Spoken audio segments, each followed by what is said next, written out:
Hey, what's up, Jason? Carter, my man, hyped to be doing this, man. Thanks for having me. Yeah, bro, I appreciate you for coming on.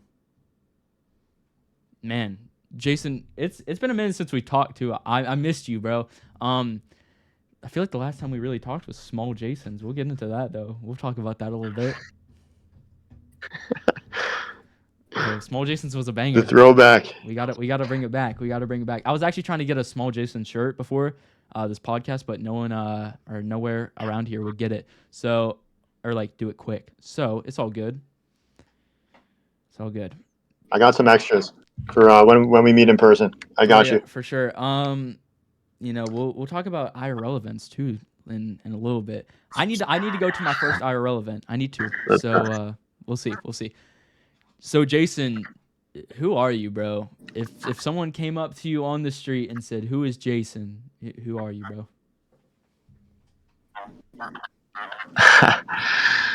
Wow. Yeah, man. I'm an entrepreneur. I believe in technology that can empower people and make systems better. Right. And at the end of the day, that's what I believe blockchain technology can enable.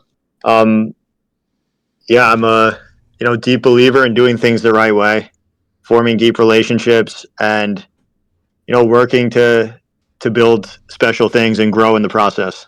So I don't like to say I'm a crypto guy, right? I just happen to believe that this industry has incredible potential. So Sounds like yeah, an entrepreneur at heart. sounds like you're a little bit of a nerd too. So interesting, interesting. Man, is this your first podcast, by the way? Have you done other podcasts? Yeah, man, I've done like 20 this year, All right, cool. racking them up now. It's all good. But It's first all good. first one with the big Carter though. Yeah, the big C, the big C. It's all right. It's all right.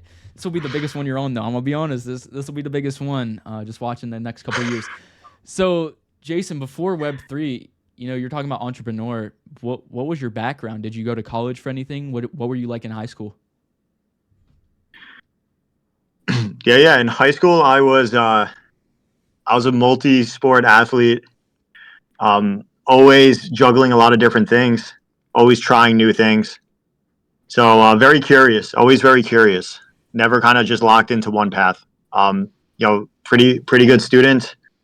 Always doing entrepreneurial hustles on the side, and like I said, multi-sport athlete. That kind of carried its way into college. Same stuff. Really kind of learned discipline and how to excel at different things at the same time. Mm-hmm. After college, I was really kind of dead set on going to law school. Believe it or not, thought that was kind of a path that was you know that would that would be interesting. It fit into some of my skill sets, but I didn't really kind of there was something eating away at me. Right, I knew that if I went down that path, I would be missing out deep down, even though I had like a really good opportunities down that path. So, believe it or not, a month before classes were about to start, I was fully enrolled, ready to go. Um, I started diving deep into crypto. This was around the birth of Ethereum, earlier days, and I was like, wow. It's kind of like when you go down the rabbit hole in this industry. It's hard to. It's like taking the red pill, right? It's Mm-hmm. hard to see anything the same way. This was kind of before it really blew up, but I remember that feeling like this is going to disrupt almost every industry that we know. This is the intersection of like what I'm passionate about, and I could either get in the forefront of what I believed would be the future, or kind of in a dying industry, right? So I felt I could always take the safe path if it didn't work out. So I withdrew, no direct plans, started grinding in the space, and the rest is history from there. That's dope. So, what kind of sports did you play, bro? Basketball and baseball were my two main ones, and then Mm. started really really focusing mostly on basketball. That's I'm still a big fan, man. Enjoying the playoffs right now, yeah, even though I'm very busy. Always catch the games when they're on. for sure. Yeah, Yeah, I dude, play Luca, basketball, Kyrie, bro. They're fucking cooking. crazy. They're cooking. I hope they Did you? win. I hope they win. Yeah, man, it's gonna be a great series. For sure. So whenever I make it to my first IRL event, we're gonna have to 1v1. You know that, right? Let's go. We had a couple of them. No, I was invited to a few of The D the Thread athletics. Guy Easy, Mm-hmm. tournaments. I haven't made it to those. I put up a couple of videos of me play. Yeah, yeah. Put up a Web3 thing. So maybe we'll do the first one. Maybe I'll see you there. Yeah, yeah, for sure. Just hit my line and I'll be there. So you're just probably not going to because you're probably a little scared though. Yeah. Yeah. Yeah, man, that's the reason. The reason I don't answer DMs is I'm scared. I'm shook of who's on the other side. Yeah, I know. I was like, oh, I hope I'm not scaring him, but it's okay. We got the Telegram now, so I'm gonna be blowing. No, I'm joking. I'm not gonna be blowing up your DMs. Oh, I'm joking. I'm joking. So how long? You were talking about entrepreneur. You've always been this entrepreneurial, I guess, guy. Different hard words for a now sophomore. Just by the way. But Congrats. how long have you been, this entrepreneur? Have you been, selling lemonade from your lemonade stand at, 3 years old to make some, $20? Yeah, I think there's like different definitions of entrepreneur or like ways to think about it. There's the like Shark Tank, like yeah, flipping lemonade when you're like 5 years old and then going from there. I Yeah. don't think that was necessarily me. I was more of the like very curious kind of systems thinker, right? So I can like one skill that I've had is kind of like an analytical mind when it comes to systems. So like seeing things, different parts from like a bird's eye view, how they Mm, relate to each other, how they could be enhanced, how they work as a system, right? Or like an ecosystem, and always thinking about ways to improve stuff. Start like really critically thinking about what was wrong with them. So yeah, this kind of lent itself to a lot of different things. Used to be a big poker player. That's actually how I first found out about Bitcoin in mm, 2012 and 2013. I wasn't fully in crypto then, but that was like the early days. I would like play poker, do a lot of different like sort of side hustles that applied sort of like analytical reasoning to them, mm. and yeah, then started kind of really building businesses. And I view like crypto, the entire industry is like we're still in the early days. It's still the Wild West, so everyone's kind of an entrepreneur, Yeah, even if you're just trading or like like starting a podcast, building a brand. Like we're all building something, right? yeah, Since this is it's not even established yet. So for sure. Yeah. So what's been some of your favorite side hustles you've ever done? Like, do you hope that you can ever go back to some of those? Like, when you're older, when Jason's old Jason? yeah, I mean, there's nothing crazy, man. I wasn't really um, straddling the line, the gray area with anything. But yeah, just I mentioned like kind of poker, some like sports betting stuff that I got like really deep into, really kind of really good at all that stuff. Um, I the thing is, I've really kind of been in crypto since graduating college. So the most of the stuff I've done has been actually in this industry. Like I didn't have experience in other industries really, right? Yeah. I was gonna go to law school, but I didn't really start. So I was doing stuff throughout college, some stuff in high school, but for the most part, it's my resume is from within Web3. Yeah. And why? No, I Crypto guess native, sir. yeah, old. Yeah, you're getting old too. So it's gonna be like your whole life's on crypto, and man, getting up there, Jason, getting up there. So when you joined Web3, what did you like about it? You said on ETH is what kind of where you started. You heard about Bitcoin, you know what I mean. But why did you come to Solana? Why did you like Solana?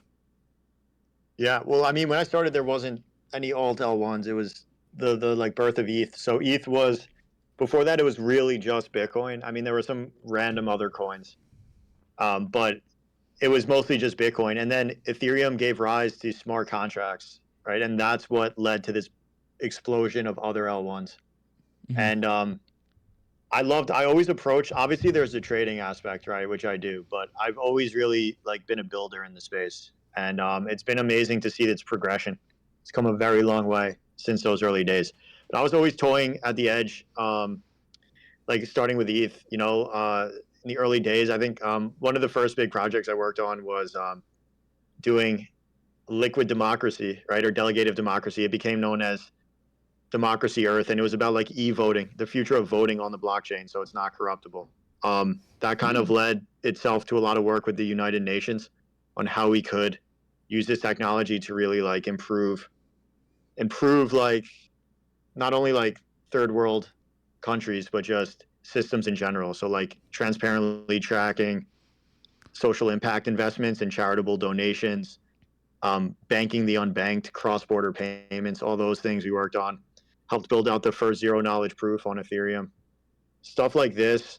And then fast forward to your question, around like 2018, 2019, 2020 was the rise of all these other L1s. And I got super interested in Solana in particular back then. Obviously, that's expanded, but for me in Solana, now I'm talking like I really started focusing on Solana. I think it was number 55 in the rankings before the crazy run up back in the previous cycle, and then obviously what happened with FTX. It's been a roller coaster. But what I loved about Solana was I was like, I called it back then. I said this was going to be the blockchain for the masses, for entertainment, for culture, right? For just general sort of trading and memes and all that. And it was the best blockchain to build a mobile app on. This was before Saga and Solana Mobile Stack, but it was like the best one to build an actual mobile application on. And that thesis has really come true to this day. So, each of these L1s offer different things, right? It remains to be seen like how the space will really evolve with them, because there's more and more of them. But it's pretty fascinating what's been born. So you were early to like the mobile game on Solana, yeah? Yeah, very early. I mean, with the Rove World app, which we'll get into, that was what I think the first consumer crypto app on Solana. So it's on chain. It was one of the first, if not the first, to get approved by the App Store. So we built this before there was even a library to build mobile apps. So kind of saw the writing on the wall, and there's a lot of reasons why like Solana is one of the better chains for these sorts of things. Yeah. Sounds like some nerd talk. So if you want to get into it, we can. But if not, if you want to save you pushing up your glasses, that's cool too. This man, this guy. Yeah, this will probably be the most interesting podcast you'll be on. So let's talk about is there anyone in your life that motivates you to keep going every day?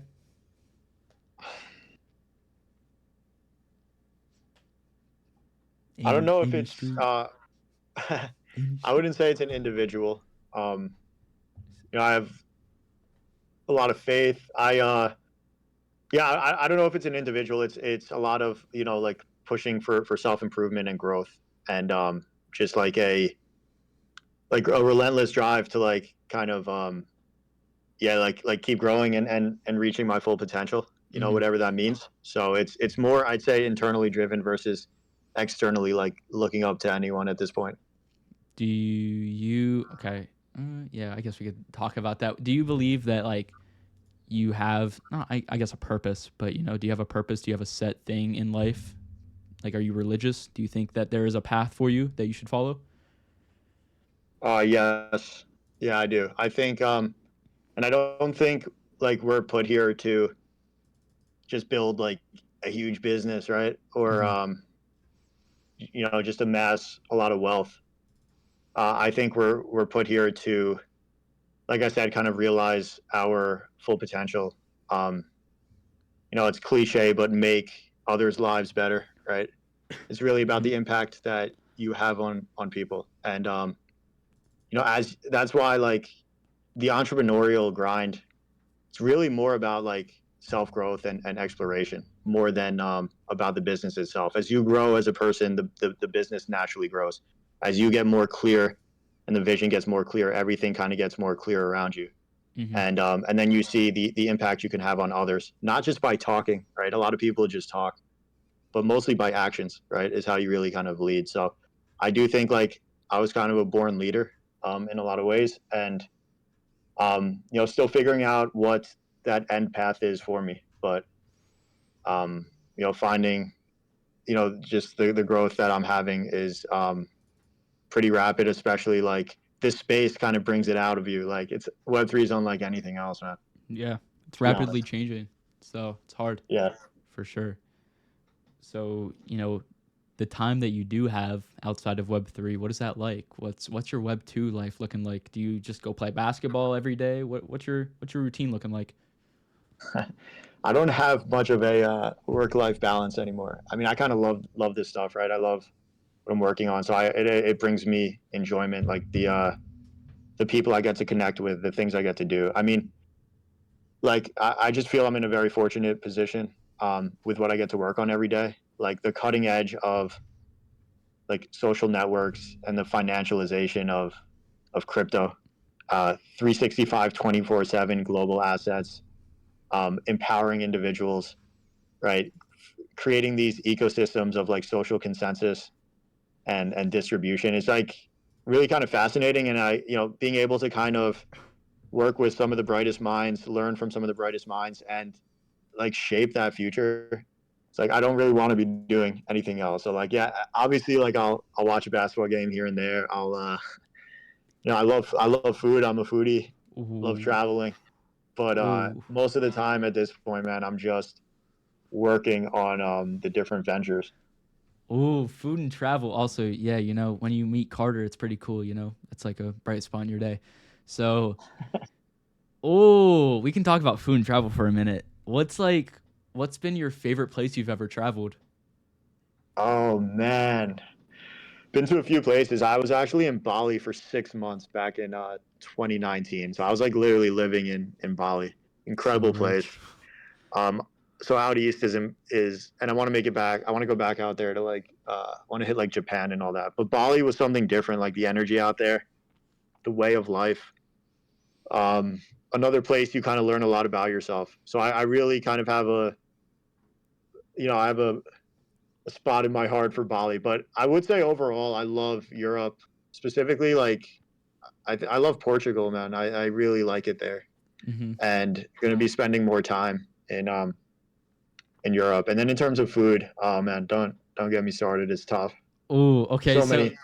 so you don't want to go into like what's your favorite, food you've ever had or anything like that? uh it's such a tough question, man. I really like it's very dependent on what I'm feeling, but I like it all, dude. I That's love valid. sushi, Okay. Italian, fucking whatever you name I've it, never man. had sushi. I've never had sushi. Dude, that's not even possible. 15, Like you 15 just years never. 15 years on this earth now and I have never had sushi. Should I? Why not? Are you afraid to try it, or you have No, allergies? I've What's just never got to it. I'm gonna be honest. Jason, Wow. Jason, whenever I go to an IRL event, you better like, buy some I sushi. got you, man. W. You started the small Jason movement. I will bring sushi. Oh yeah, you That's my never. word Never mind. when I meet you. Yeah, didn't you say you're gonna pay me that one soul back? I'm joking. Do I owe you one? I don't know. I feel like Ship me your address, bro. W. I will. Okay. So let's get into a little bit more about Web3, and we were talking about Rove earlier. Let's get just into Rove. What is Rove? Yeah, yeah. So Rove was first big venture. Um, Started in 2021. I mentioned when it was on Solana, right? A mobile app. The goal of Rove is to use sort of blockchain technology to create that direct fan to artist relationship, right? So we built a mobile app approved for iOS and Android, and it's obviously super easy to use. So removing the friction, creating a Web2 user experience with all the benefits of blockchain behind the scenes. And we started with NFT ticketing and loyalty rewards. But the real goal is to create that direct relationship, as I mentioned. So being able to track, loyalty on chain, being able to reward sort of users before, during, and after an event, for example, merging the physical and digital. So we're really kind of playing in that IRL lane. And Rove is backed by a lot of, call it Web2 celebrities, if you will, like Tommy Hilfiger, various athletes, film and music executives. So it really is kind of merging the worlds. We were very early to this movement, and incorporating a lot of sort of socialify elements in its own right, Hmm. but just really kind of targeting a different vertical than something like the arena. That's dope. Yeah. So what kind of events have people been able to, purchase, I guess, Yeah, or tickets? I didn't you guys just work with HBO? yeah, we've done a lot. So um, one of the first main ones we did was back in 2022. We did the Tommy Hilfiger New York Fashion Show in Brooklyn, and this was the official one. In that, we allowed everyone there to mint a free NFT through the Rove app in under a minute, and like you didn't even need crypto. The thing about the Rove app is you never need to hold Sol. It's gasless. You log in with an email and a wallet's created for you. You have gasless transactions. We have usernames tied to your wallet, so like at Carter versus full address. Mm-hmm. And so at the Tommy events, this was people's first ever NFT. A lot of people always wanted one, have never been able to get one.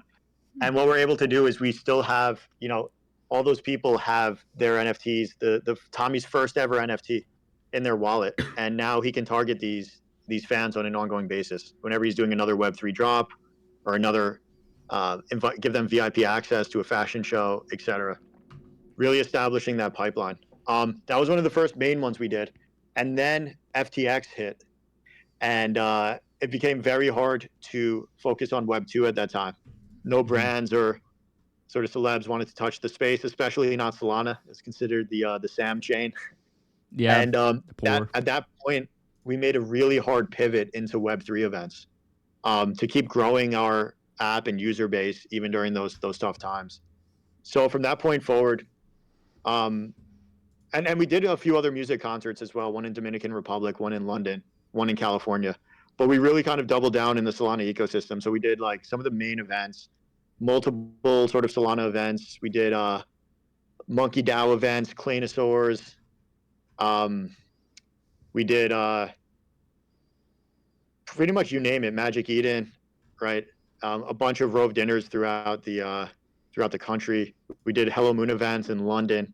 So we hit overall, we have downloads in 6 continents, a very global user base based on people attending these events. Um, Over 40,000 on-chain transactions, over 15,000 sort of tickets claimed, and over 5.5 million Rove credits spent in this app, which is the reward sort of currency in there. So got a lot of traction building that out in Web3. Also managed to go multi-chain with it. So we incorporated a Oh. Near wallet, and we did 2 events in Japan alongside Near. So one other tangent, but one of the first mobile apps to actually go multi-chain as well. So if you actually go into the Rove World app in the wallet, you could toggle between Solana and Near. Just one click, you're on a completely different chain with different events, different NFTs, different tokens, different rewards, um, without having to log in with a different username.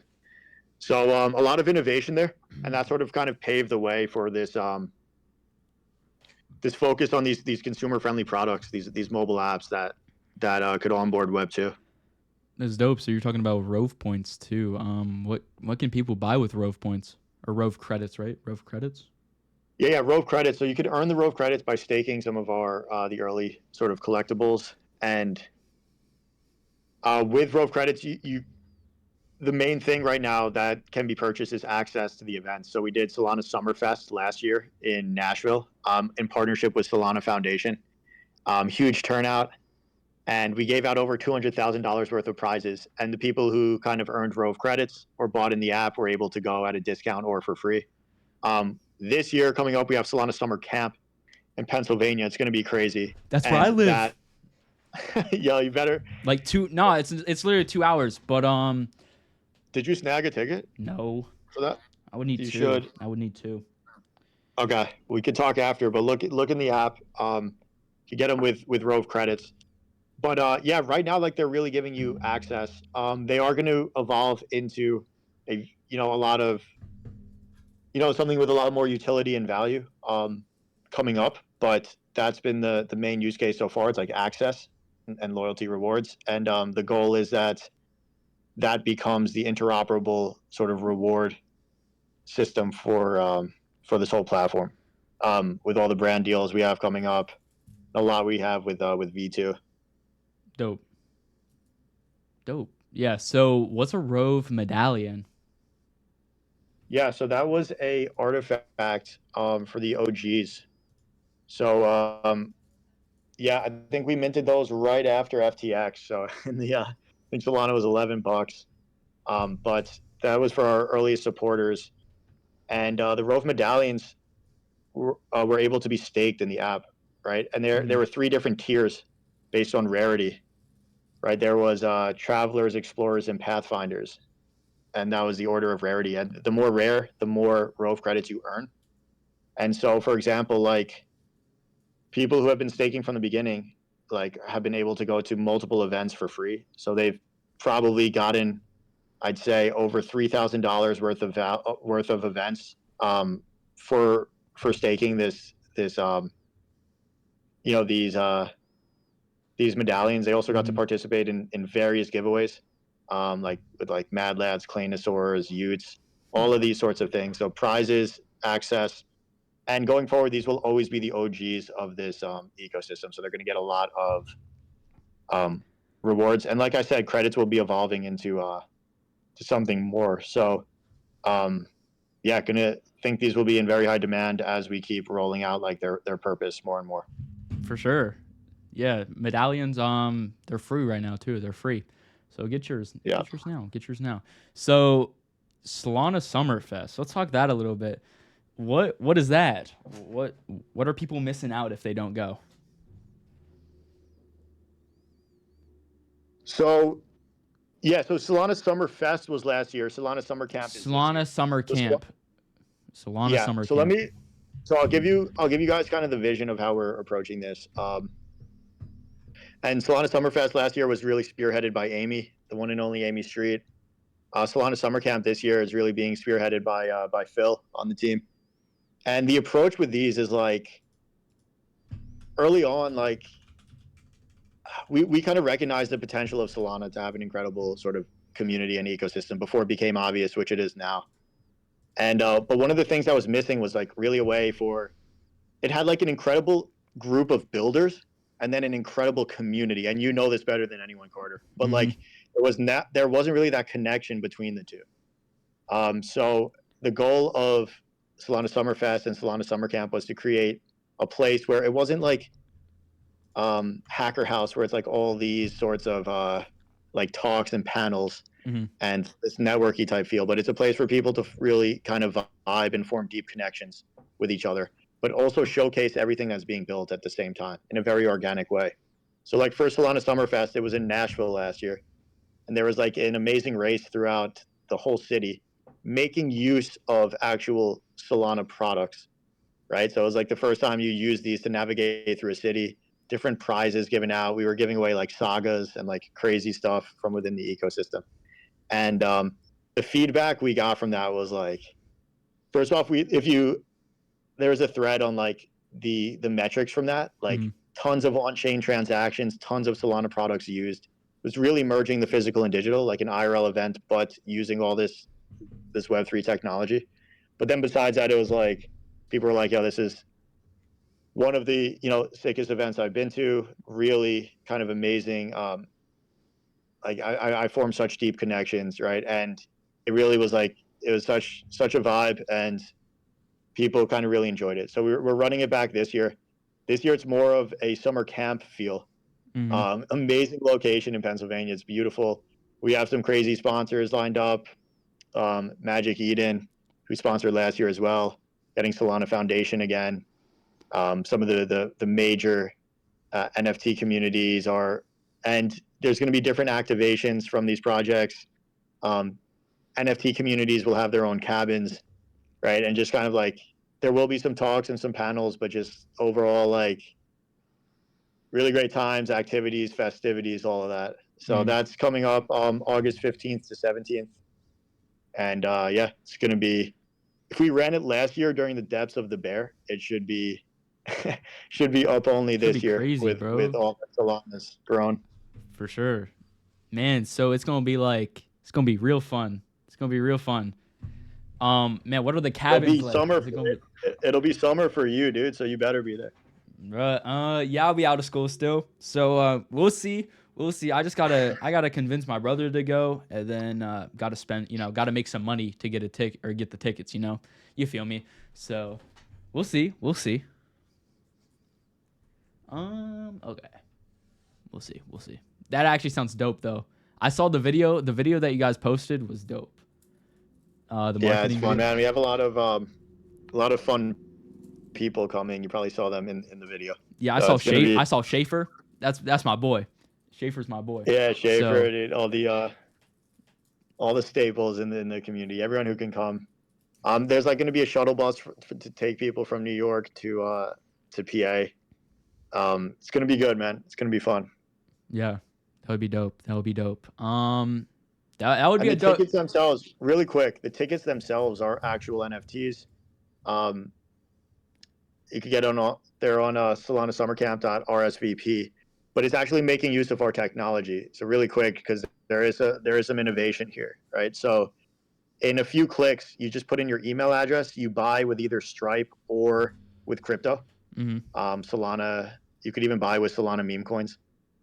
And then you download the Rove World app in the App Store. And as long as you log into the Rove World app with the same email that you purchased the ticket with on the desktop, the NFT is waiting for you in your wallet. So you never need to transfer it, right?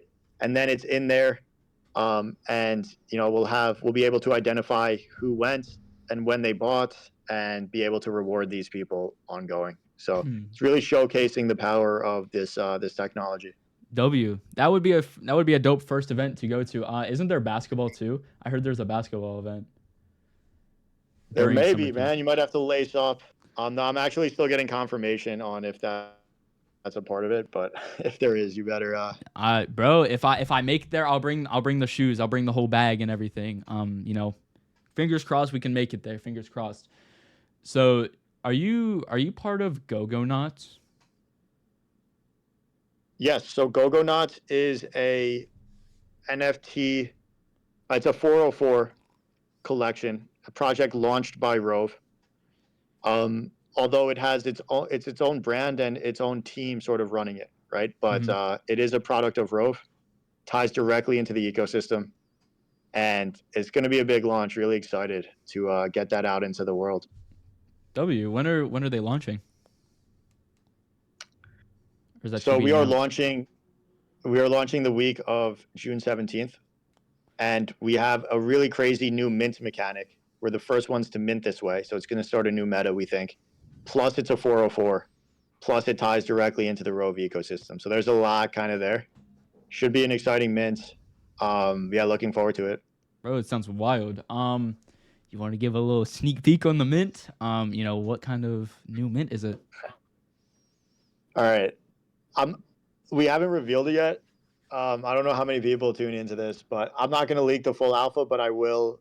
I'll, I'll speak about it at a high level. You guys know I love to do that.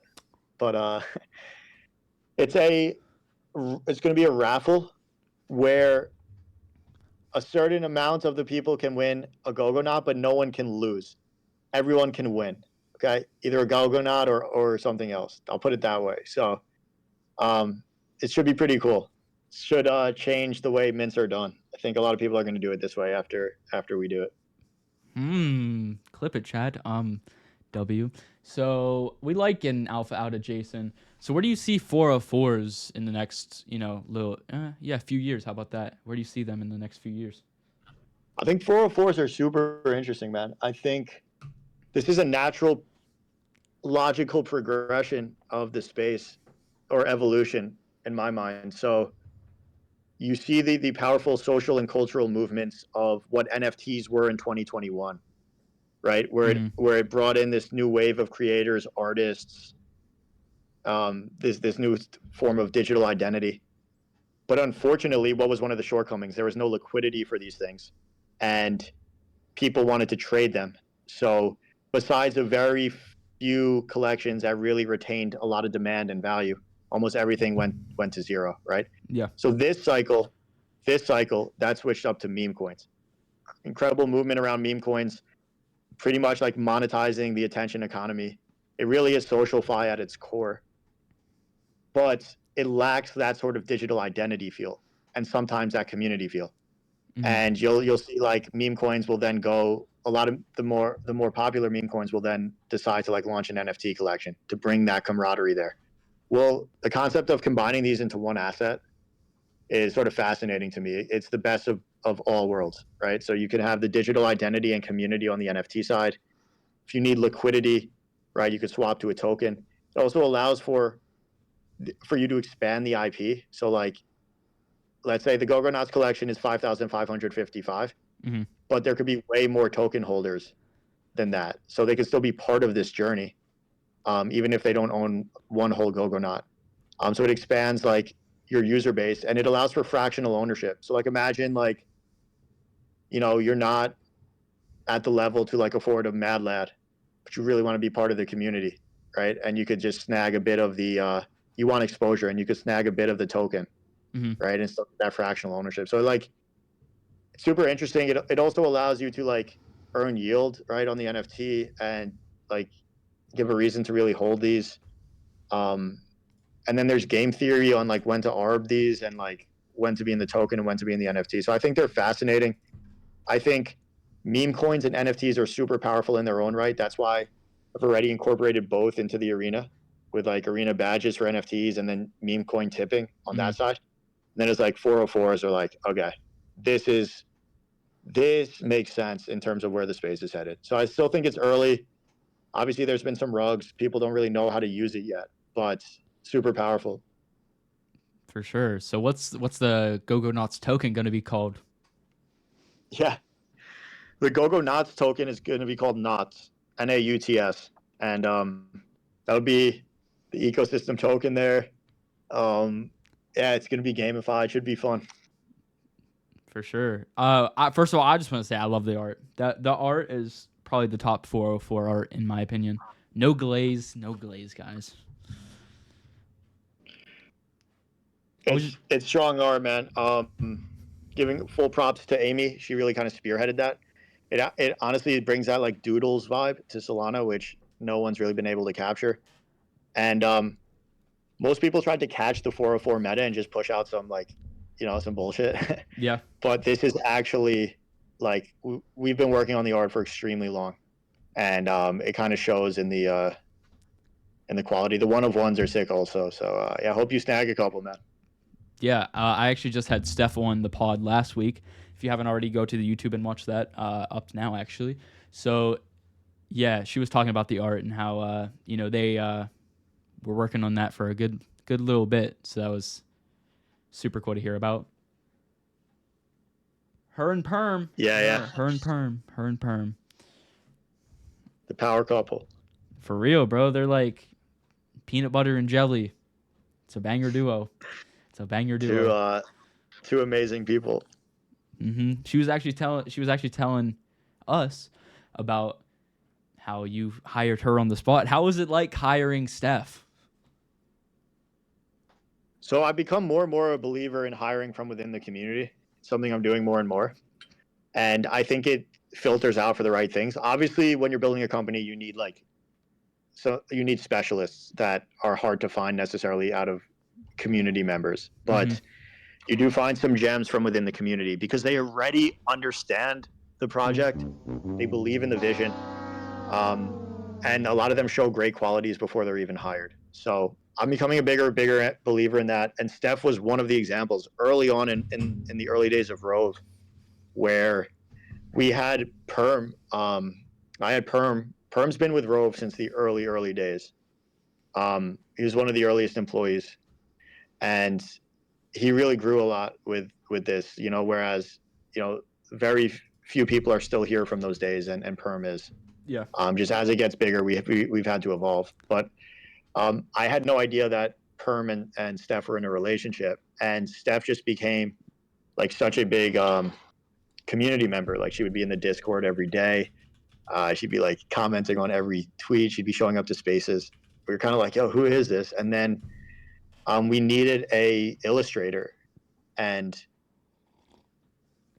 she was always doing these illustrations in the Discord that were like amazing. And so actually Amy and another team member at the time jumped on with her and interviewed her, and they're like, Jay, you got to we think we found the illustrator we've been looking for. Please jump on with her name's Steph. And and then her username was Deep in Your Soul, right? Still is. And Still is. yeah, still is, but like I remember it so vividly. So got on with Deep in Your Soul. She was an absolute legend to speak with, and she's been with us ever since. And she's kind of evolving her role also. So a straight illustrator before. Now she's taking on more of like a community management role as well, alongside the illustration.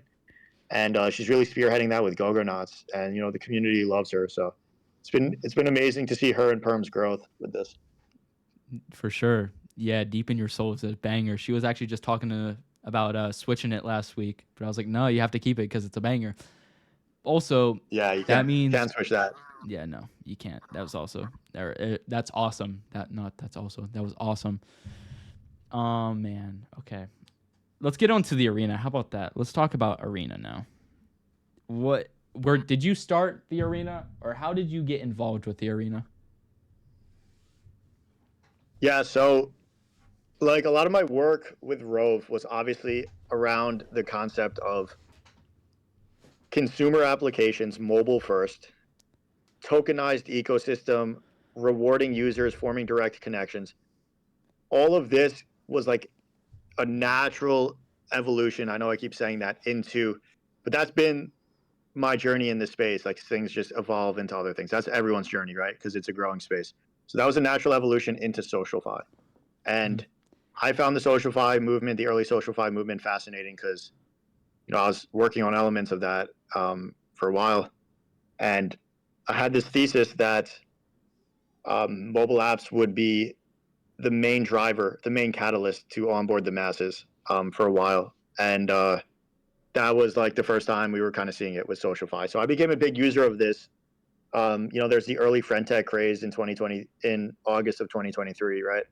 Mhm. And kind of really started establishing myself in the SocialFi circles a little bit, like super early days. And then Stars Arena came about. And to answer your question, no, I did not start the arena. Okay, it was previously called Stars Arena. It was built by a former team. It was a really big story during the bear market. September 2023, it was born on Avalanche, whereas Frentech was on Base. Mhm. It had a few key differentiators from Frentech. The main one was a global feed, right? You just used it today when you posted about this. Mhm. So that was a massive innovation, and it went super viral, and it started actually stealing a lot of market share from Frentech. A lot of users were migrating in mass, and without going too deep into it, because it's a crazy story, it's very long. We probably could have talked the whole podcast on just this, but essentially what happened is it was a roller coaster. The platform got hacked. Everyone lost their money. It got recovered, and then the previous team kind of fell apart. And this thing was speed running to zero. I had been a bigger and bigger user of this. I was just a user at first, and really rallied a community around me. And when it came time to when this thing was going to zero, started talking with some people behind the scenes. Funny story. I was actually at Solana Breakpoint in Amsterdam Mhm. when all this went down.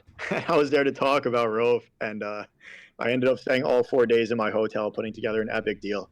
A lot of crypto was looking at it at the time, and ended up acquiring it, saving it right before it went to zero, and started this process of rebuilding it.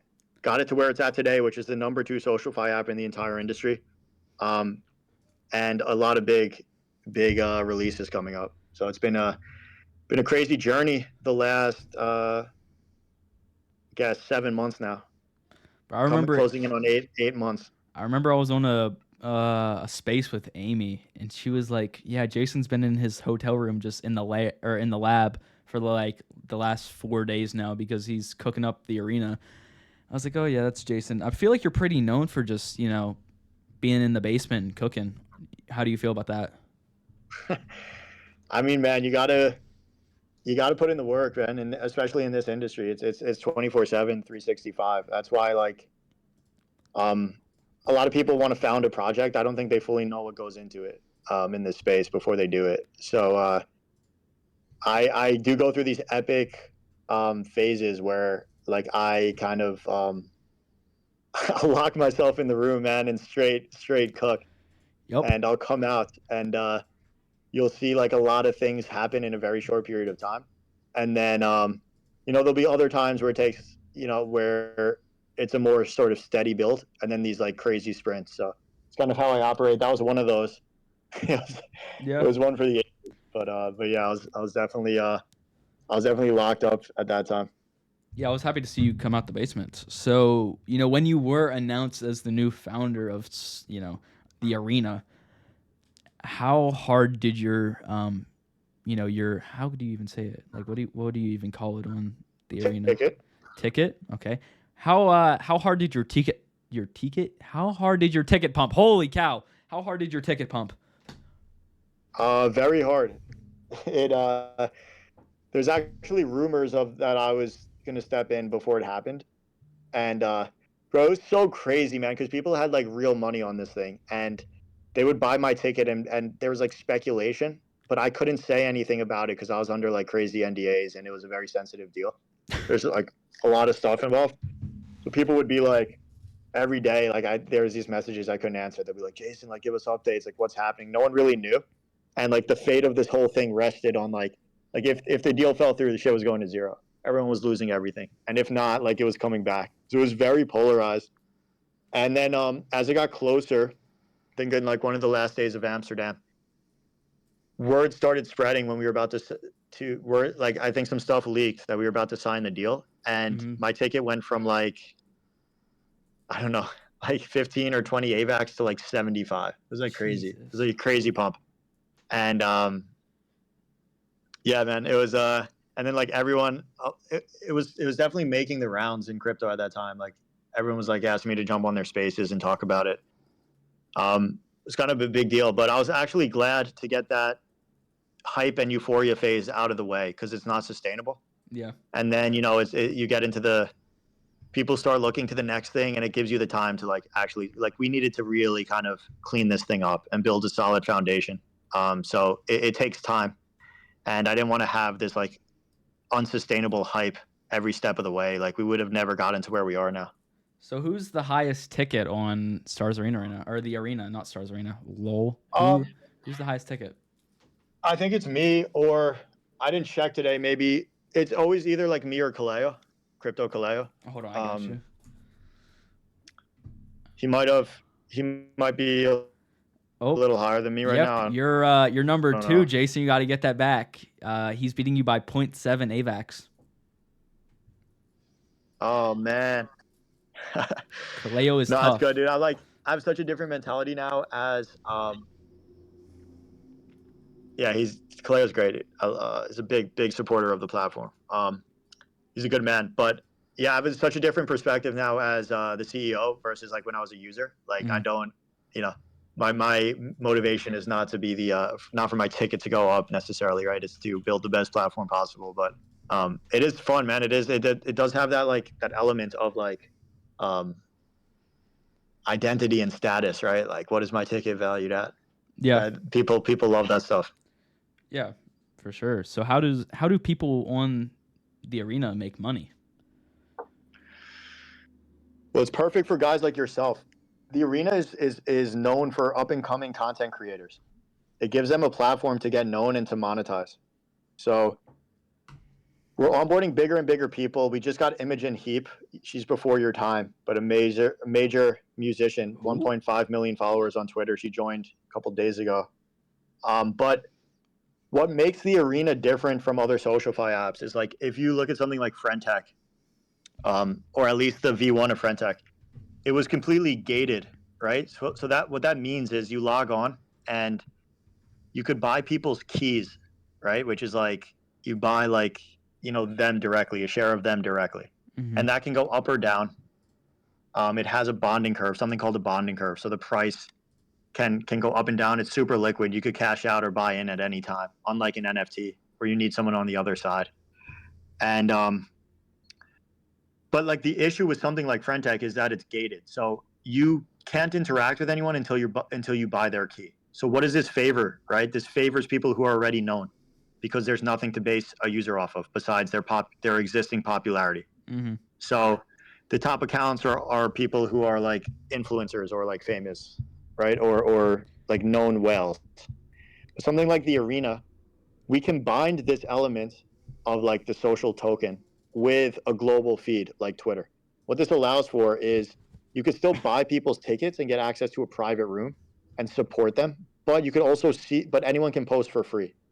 So what this allows for is like up and coming content creators can start posting, people notice them, and you're essentially betting on them early, right? You're buying into them, you're getting access to their chat room, and you think their ticket will go up as they start as their career unfolds and they gain more popularity. And Hmm. the content creator earns fees when someone buys or sells their ticket. So it's not like an NFT mint where you give someone all the money up front and they have no reason to stay active anymore, right? Because Yeah. the incentives aren't aligned. And something like the arena, you earn more the more active you are. There's a direct correlation. So I just want to give you an example. Like we have people who come in and they say, I've earned more in the first 15 to 30 minutes here than I have in the last in my lifetime on these other platforms. Hmm. Or just to give you the example of Imogen Heap, she came on 2 days. In the first 12 hours, she made $560 in 12 hours. To put this into perspective, Ansem, the crypto Twitter king, makes like 2,000 a month on Twitter. So in an entire month, he makes only 4x what Imogen Heap made in 12 hours. And he has to get like 40 million impressions, right, to earn that much. So the ability to monetize on these platforms is unlike anything ever that we've ever seen yet because it combines social networks with the financialization of crypto. And it allows you to directly monetize your social status, your digital identity, your clout. And now you see celebrities coming on like Iggy, Caitlyn Jenner. They're coming into this space again, but they're just launching meme coins. And I don't believe that's the best way for them to enter this space. So I think we're about to see a resurgence of social fi apps that are able to prove their value proposition. Don't talk about Jenner like that, cause I made a little bit of money off of Jenner You W. made it back. I made a little bit. I'm not saying a bag, but I made a little bit of money. Yeah. Are you in Mother? No. I missed that Why early, not? and I was like, oh yeah, no. But yeah. So how are you in Mother? I might have a little bag of that. All right. So you're a Can't big confirm or deny. so you're a big Iggy fan. Yeah. I'm a fan of celebrities onboarding the right way, and she's proving she's really embracing the culture, right, and the community, which I love to see. She's grinding, man, so she deserves support. Yeah. I'm looking at her music right now. Didn't she? Oh yeah, she did sing Fancy. Yeah. That's a banger. I'm gonna be honest. That's a banger. I'm a big Izzy guy. So who's some of your favorite artists? Your music artists, Jason? uh I used to be like really deep into rap. I was a big like Tupac fan, Nas, So old. some of the classics, J. Cole, the real lyricists, right? Like I was a big fan of the rappers who could actually tell like meaningful stories and and have a platform for their music, not just rap about like random stuff. So I would say like Nas, Oh, J. Tupac, Cole. J. Cole, Nas, Tupac. These were like Eminem, of course, right? This was like the those were some of my favorites. Grew up on that stuff. Knees weak, arms are heavy. There's vomit on the sweater already. Mom spaghetti. He's nervous, but yeah, I'm This like man, Eminem. this man picked the most. This man picked the most cliche line out of every rapper I just mentioned. They call me Lil Eminem, where I'm from. That's crazy. Are That's you are you a rap guy? yeah. You should see me. I'll hit a freestyle for. Nah, that's wild. I'm not actually gonna do that. That's a joke. We have a question coming in. What's your prediction for the NBA Finals? Who asked that? Uh, don't worry about it. I don't know how to I say their think name. I think the man, it's so tough. I don't know. I think the Mavs. Who has home court? The Celtics, right? Yeah, I'm pretty I sure. think, and Porzingis is still going to be out, I believe. I think the Mavs are going to take it in Mavs and 6 or 7. yep, that's what ESC. That's what my boy ESC just said. He says Mavs on 6 or Mavs in 6, bro. So you think Mavs in Yeah, 6 or 7? yeah. I think in 6 because that would mean they win it at home. 7, they'd have to win it in Boston. So yeah, I think they'll win it in 6, especially like if Porzingis is still out for the Celtics. And No, he's I coming. don't. He's coming back one in game 1, isn't he? Is he? I don't know. Yeah, Tell me. yeah. I'm pretty sure he is. Hold on, I'm gonna look. Has completed multiple scrimmage recent day. Return to action for game 1. Yeah, he's supposed to be back game Okay. 1. That makes it a little more interesting. I don't know if he's playing full minutes.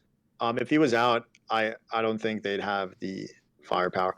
Dude, I really don't know. It's going to be an amazing series. I just don't think that defensively they can stop Kyrie and Luka. The Timberwolves were a really tough team, Yeah, and literally the Mavs made a joke out of them, right? So that's true. Yeah, I hope the Mavs win, but I don't know. I don't know if they can beat Boston. I don't know. I don't like yeah, dude, I Boston don't either. know. They literally beat the Thunder in 6 and the Timberwolves in 5. So I think they were the best team in the NBA in the last like 20 games, right? Yeah, So I don't know. They're definitely have a lot of momentum right now. yeah, We'll see. Should be good. for sure. So when are we getting to, or when are we going to be able to buy NBA Finals tickets on Rove? That should be coming soon, man. Nah, we are talking to a lot of like athletes though and sports franchises. NBA Finals. I think it's a little bit till the NBA embraces this Yeah. technology, but maybe sooner than you think. We'll see. Hey, yo, next year. That's what I just heard. So let's get back to the arena though. So how's the arena making money? So when people buy and sell tickets, there is a transaction fee that goes to the creator. There's also one that goes to the platform. But we offer some of the highest creator fees, some of the lowest platform fees. So it is this whole belief of not extracting value and allowing creators to maximize their returns. That's one way. There's about to be an arena token, and also we introduced a really crazy tool called the social exchange. Social exchange allows you to embed a token into a social post, right? So you can put a ticker and the token, like write it out, and people could buy it directly. Oh, Um, so imagine that on Twitter, right? You don't have to leave the platform, go to a DEX, find the contract address, load up your wallet. You could just buy it directly. And when that happens, there's platform fees as well. But the craziest part is that the author of the post, the one who wrote it, earns a percentage of the total volume. So they're able to monetize their influence directly. Those are two ways, but we also have other features coming out that will expand that ability to generate revenue. dope. Dope. So, you know, how many users are on the arena right now? Around 195,000 registered users. Um, Obviously, not all of them are active, but the DAUs are pretty variable.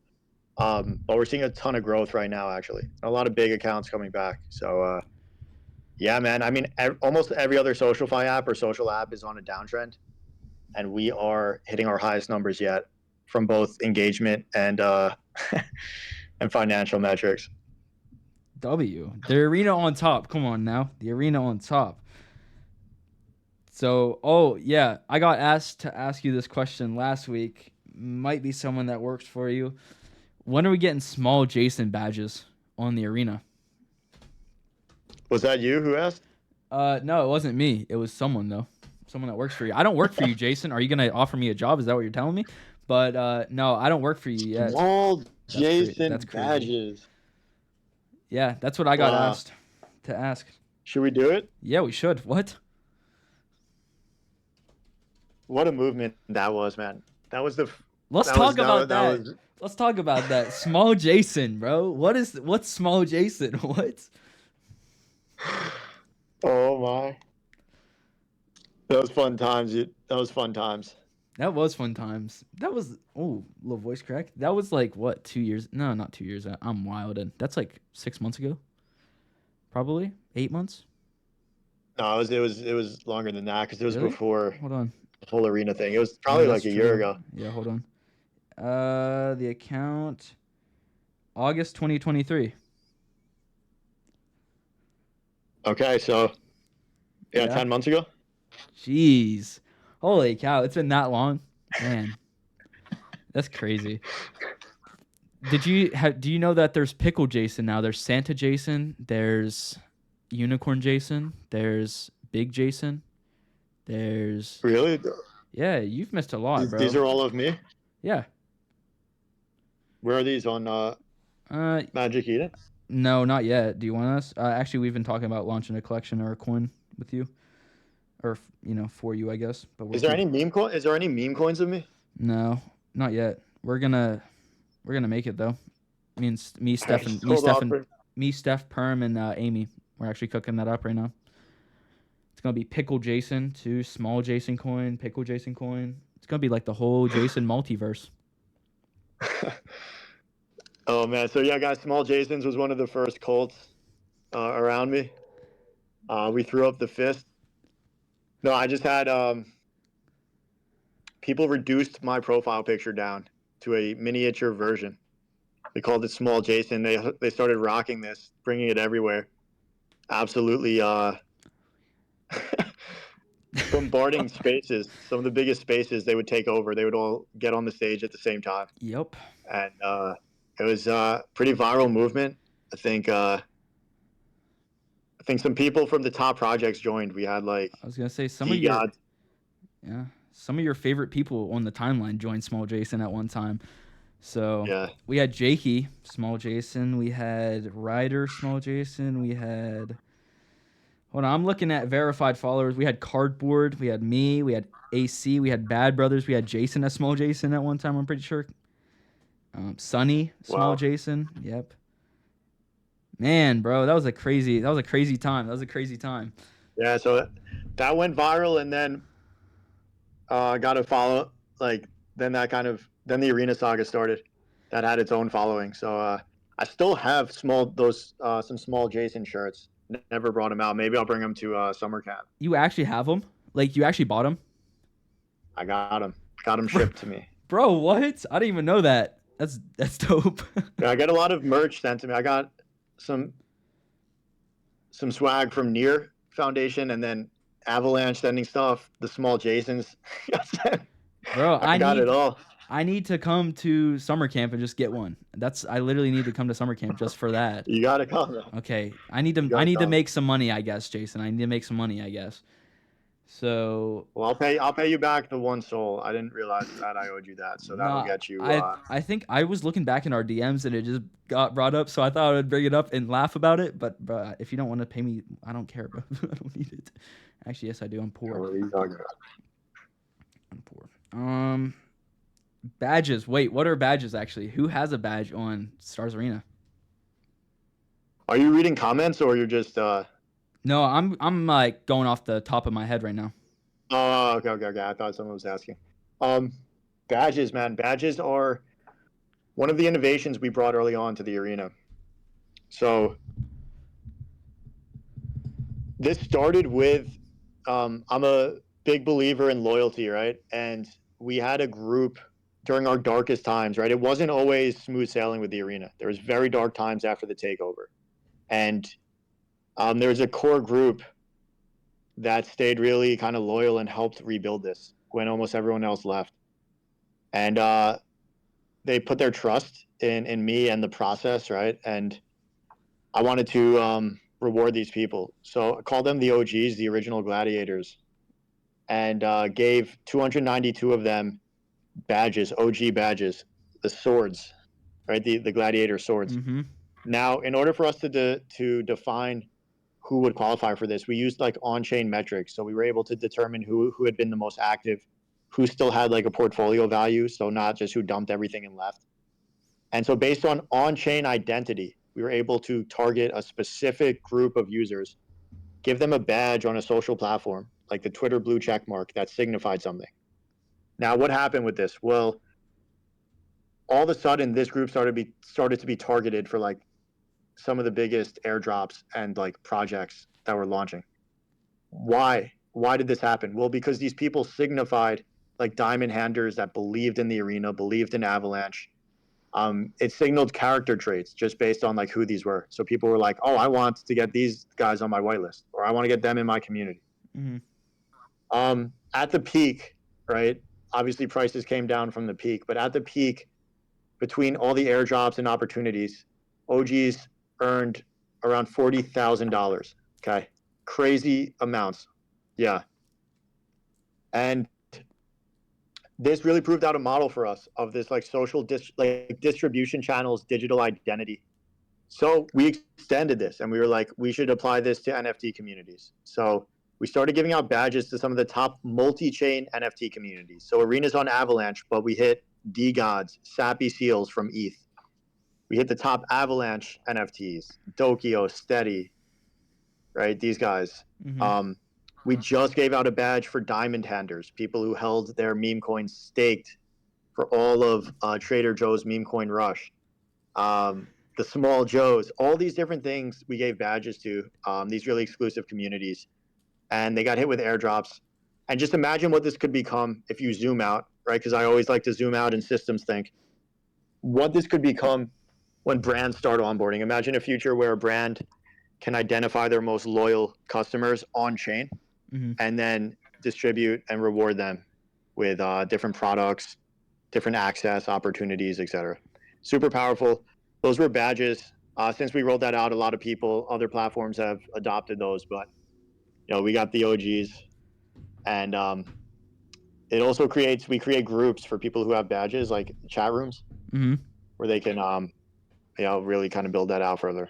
That's dope. So what's coming up for the arena? Is there going to be like spaces on the arena? Am I going to be able to stream these podcasts on the arena? What's coming up? Oh yeah, man. We got what we're calling arena stages, our version of Twitter Spaces. And this is a really hyped feature. So I said in the beginning that the main goal of the arena is to allow creators to monetize better. And when I was looking through different segments of creators, um, I saw the power of Spaces hosts, up and coming ones, guys like you. Not saying you're a Spaces host, but like I'm people down like to be a you spaces who. host. Okay, let's go. People like you who like Spaces hosts form incredible communities, right? Some of the Mm-hmm. biggest ones have started from nothing, like Thread Guy, Leap, all these guys. But there's no way for them to monetize directly, right? They have to hope to get like to build their following to such an extent where they get sponsorships or like opportunities off platform. But imagine you could directly monetize an app. So with stages, you could token gate your stage to your ticket holders. Could have different subscription models. People can tip in the stage. So you say something smart or funny, it's not just someone throwing up an emoji. You're getting tipped with like your favorite meme coin, multi-chain, Solana, Avalanche, you name it.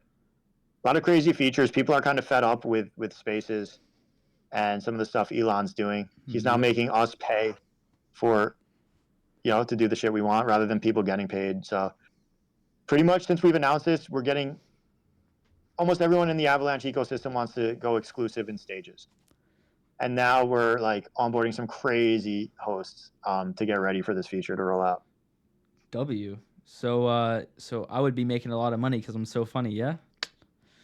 Uh, Yeah, you would. No, but honestly, man, like all jokes aside, like I think you have incredible talent. You're 15 years old. For people who don't know that, you would be a perfect person to like build a following on the arena because people would bet on you early, and as you expanded your, we don't have the biggest network effects, but we have a super powerful community.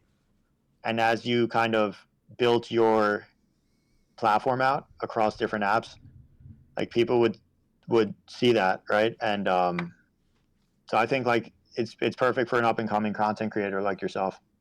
ooh, I might have to start Plus, using. if you need to make some money, I bet you since this podcast started, people have bought your ticket. So the ability to monetize on the arena is second to none right now. I don't think they have. I think I have no motion on the arena. I'll be honest. Really? Yeah, I don't got. Shit. I don't think I got any motion. All right. Well, I have to Hold on, buy Jason. your ticket or Yeah, give me a minute. Let me post this on YouTube. Let me put the link on there, and then you can like do whatever with that. okay. Dope. So this podcast has been fun, bro. I like this one. Arena token. Ah! What? When are we getting the arena token? And what can you do with the Oh arena man, token? you're asking questions a lot of people want to know the answers to that we haven't fully disclosed yet. And that's So why you came on the pod. I'm not gonna drop all the alpha. I do love you, Carter, but I'm not dropping it all here. But yeah, we haven't announced the exact date yet. We announced kind of like a general time frame around it. There's some final pieces we're putting in place, but we don't want this to just be a one-time event where like there's no follow through, and then like everyone was just here to get the token and they dip. We want this to be the start of something big. So we're putting a lot of pieces together, and we will have more information on what you can do with it. But to start, and this is not where it will end, but to start, it is a governance token. So if you choose to hold this and vote, you can have a voice in the direction of both the arena token, but the platform as a whole. Because the arena is by the people for the people, right? And people have earned these tokens from their social and financial activity on this app. So these were some of the most active users. They could have some of the most active voices in where this goes. And there's a lot of utility unfolding from that point. W. So you should. Okay, so this is going to be on Avex, yeah? Yes. Okay. Okay. And we don't know when it's going to launch yet? Well, we announced the time frame, but no, we haven't given it the exact date yet. But that'll come when we're ready. Almost everything. Everyone wants stuff launched immediately, but everything we've done has kind of hit hard. So we, Ooh. definitely know when it's the right time to launch something. So it's coming. It's imminent, I should say. What word did you just use? Imminent. Imminent means it's coming in the Okay. very short future. Okay. Yep. You never heard that term as a No. sophomore? Okay.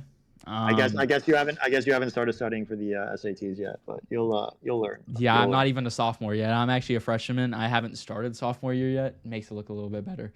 So you're telling me I may get airdrop some arena token if I use the platform enough? Yeah, I mean you're a little late at this point, but yeah, if you use the platform, you can earn points, and points translate to tokens. I mean, you can also buy them, but this was a way to kind of earn them. Oh. You probably should have been grinding on this app for a little while. You probably wouldn't be in the financial bind you are now. No offense, but you'll learn. You'll learn. Everyone will learn. They'll all be coming on shortly. I think Jason just called me poor. Okay, just got called poor in my own podcast. A very So elegant way. yeah, of that saying. was like a backhanded compliment. Like okay, but actually that was no compliment. That was all cook.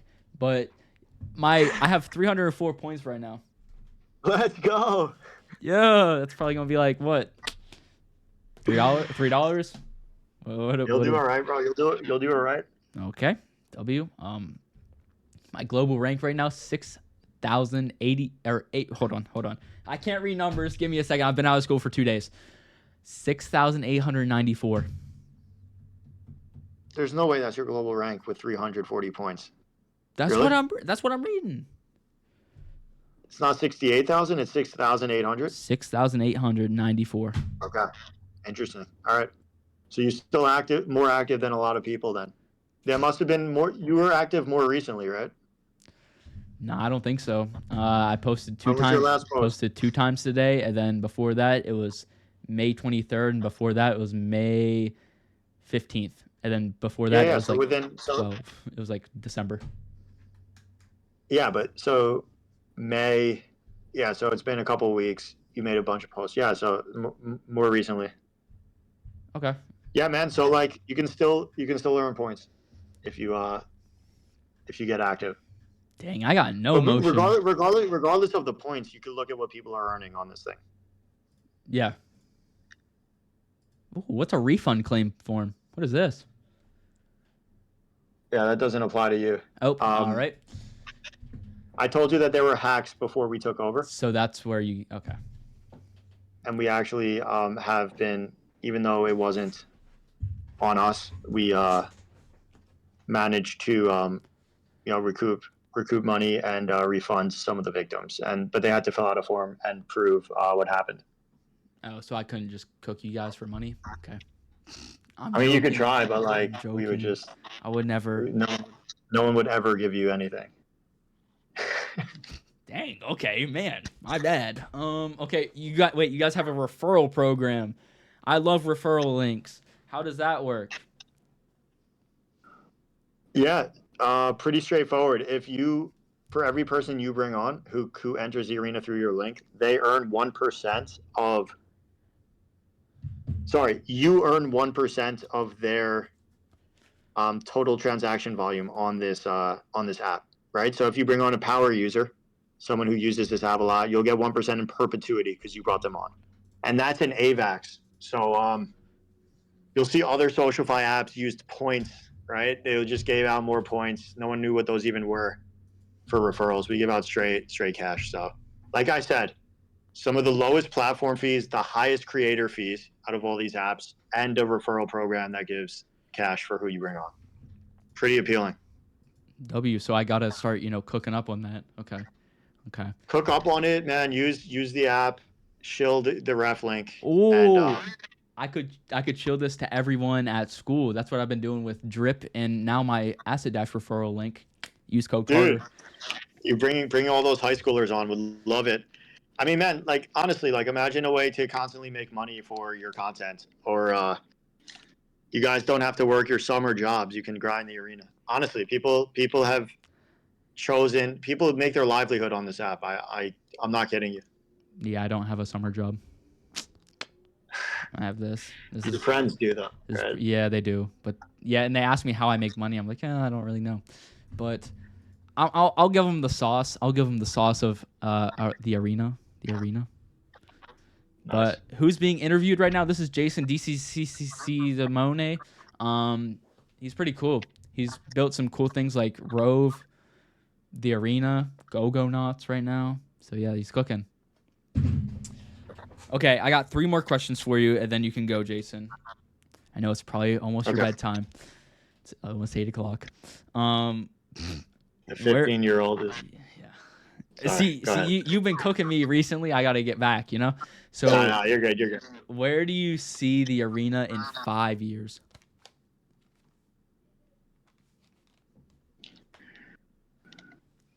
Okay, in 5 years, I see us as no longer being people no longer associating us with just like an Avalanche app. Actually, see a variety of creators using this app from different walks of life. For example, we're integrating TikTok login, Instagram login, more and more celebrities joining, influencers, athletes, musicians. So I see this as a mainstream app in the App Store, not just a mobile web app, where content creators are earning more than they are elsewhere, and onboarding them into Web3 the proper way. and all different types of creator tools. So we will be on our own subnet. The Arena token will play a crucial role in that development, but that's where I kind of see this headed. We allow creators to monetize better. None of this like sufficiently decentralized social network stuff. That's kind of our bread and butter right now, and what it will be going forward. W.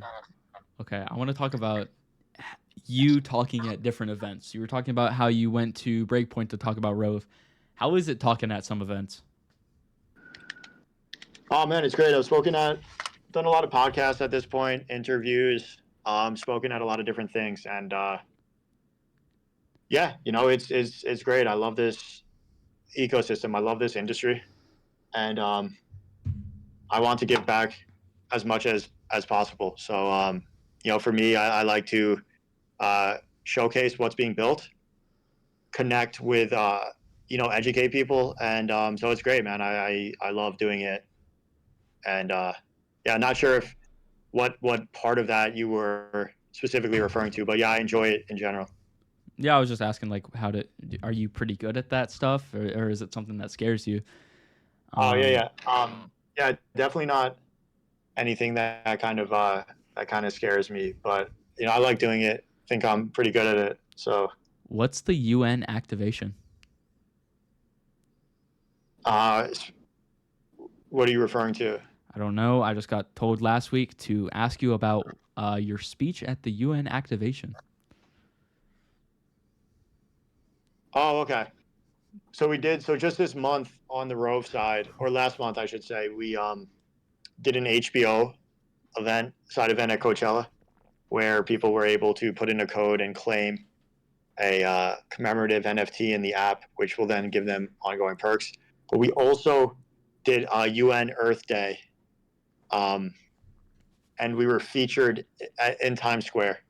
Oh, And they're actually releasing an NFT, um, the UN Orchestra Symphony, and that's to support the indigenous population. And it comes with various perks. They're launching it through Rove. So I was speaking about the ability for people to use sort of Web3 technology to fundraise for important causes, to give value to their holders, to form communities, um, reward loyalty. The same stuff we've been talking about can apply to these nonprofit organizations that are doing good. W. And Rove is a way for them to do it in a seamless manner, right? Mm-hmm. That anyone can do. W. Well, Jason, that's all the questions I have. It's been an hour and 30 minutes. I think this was probably one of the longest podcasts I've done. It was fun, though. It was fun. Did you have fun, Jason?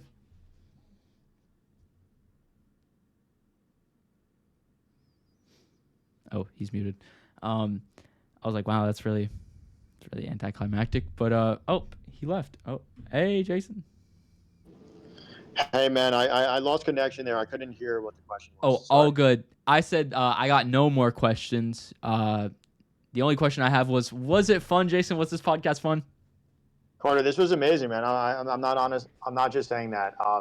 I thought you asked some really great questions. You get to know the person that you're doing. Been a big fan of yours for a while. Appreciate your grind, man. I care a lot about the next generation, carrying forward the torch. When Mm-hmm. some of us OGs leave this space, right? So you guys are going to kind of evolve it. So, big supporter, man. You're one of the youngest ones I've seen in this space, and I think you have incredible potential. So, the second you asked me to be on, or at least the second I saw the DM, I was I gonna wanted say it to. was about the second. It was a couple days, but I appreciate you, Once I bro. saw the DM, I wanted to come and support, and I think you do an incredible job at this, and you hit on everything Thanks, in a short bro. period of time. So, thank you for having me, Thank and you for coming on. I hope to start doing more of these on some of our platforms. Say less, bro. Say less. But yeah, let's talk about later, like in DMs. Let's talk about some summer camp stuff because that would be dope. But if you are watching on YouTube and you made it this far, I appreciate you. If you're watching on Twitch or X, I appreciate you too. These will be soon, happening on the arena. I feel it already. And Jason's links, Rove's links, the arena's links, and GoGo Knots links will be down in the description. I'll see you guys Thursday. Peace.